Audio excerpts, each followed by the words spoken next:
Oh, hello, what's up guys? Welcome to my new another video. So আজকে আমরা review করতে চলেছি Redmi 12 5G স্মার্টফোনটি বেশ কিছুদিন আগে লঞ্চ করা হয়েছিল। স্মার্টফোনটি ইউজ করে আমরা কি ভালো দিক পেলাম আর কি খারাপ দিক পেলাম আপনাদের সামনে তুলে ধরার চেষ্টা করব।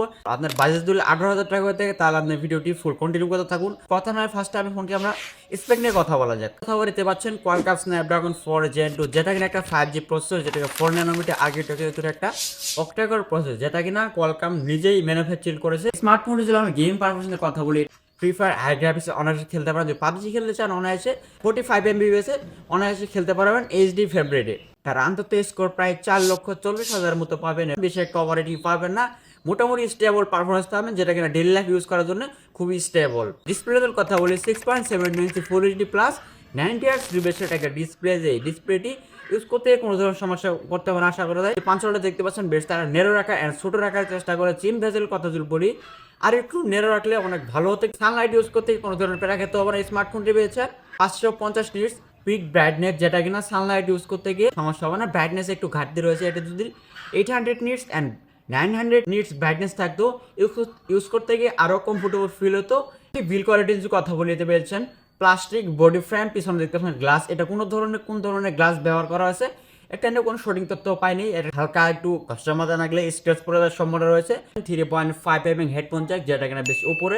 তো সাইডে পেয়ে যাচ্ছেন আয়ার ব্লাস্টার, যেটার মাধ্যমে আপনার বাসার যে রিমোট কন্ট্রোল ডিভাইসগুলো রয়েছে সেগুলো চালাতে পারবেন, যেমন টিভি বলেন, এসি অ্যান্ড আদার যে রিমোট কন্ট্রোল ডিভাইসগুলো রয়েছে এর মাধ্যমে কন্ট্রোল করতে পারেন কোনো ধরনের রিমোট ছাড়া। Speaker, grill, type C port and এটাতে কিন্তু সেকেন্ডারি নয়েজ ক্যান্সেলিং মাইক না থাকার কারণে কলে কথা বলার সময় একটু বেশ নয়েজ পাবেন, কিন্তু সেকেন্ডারি নয়েজ ক্যান্সেলিং মাইকটা থাকলে অনেক ভালো হতো।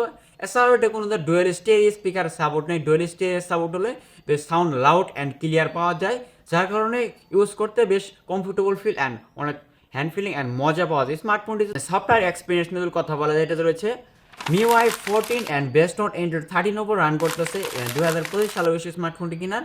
এটাতে অ্যান্ড্রয়েড 14 অ্যান্ড অ্যান্ড্রয়েড 15 এর আপডেট পেয়ে যাবেন। লাস্ট অ্যান্ড্রয়েড 15 এর হাইপার ওয়েস 2.0 পর্যন্ত আপডেট পাবেন। আমাদের কাছে যে ভ্যারিয়েন্টটি রয়েছে এটা রয়েছে 6GB RAM and 128GB storage, যেটা স্টোরেজ ট্যাগ হচ্ছে UFS 2.2। লং টাইম ইউজের ক্ষেত্রে বেশ ভালো পারফরমেন্স ধরে রাখতে পারে, কোনো ধরনের ল্যাগ এবং হ্যাঙের দেখা আমরা এখনো পাইনি। বেশ টুকটাক একটু ফ্রেম ড্রপ অ্যান্ড স্টার্টারে দেখা পেয়েছি, যেটা কিনা আপডেটের মাধ্যমে ফিক্স করে দেবে আশা করা যায়।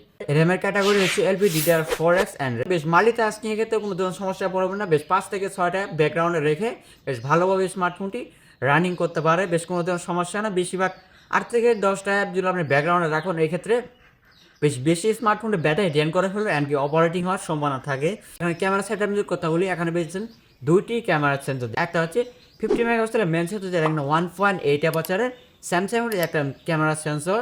এখানে কোনো ধরনের ওআইএস বা ইআইএস এর সাপোর্ট নেই, যার কারণে ভিডিও স্টেবিলাইজেশন বেশি একটা ভালো পাবেন না। ভিডিওর যে কোয়ালিটি বেশ লো কোয়ালিটি ভিডিও হবে অ্যান্ড এটাতে 1080x13 ভিডিও রেকর্ডিং করার সুবিধা পাচ্ছেন।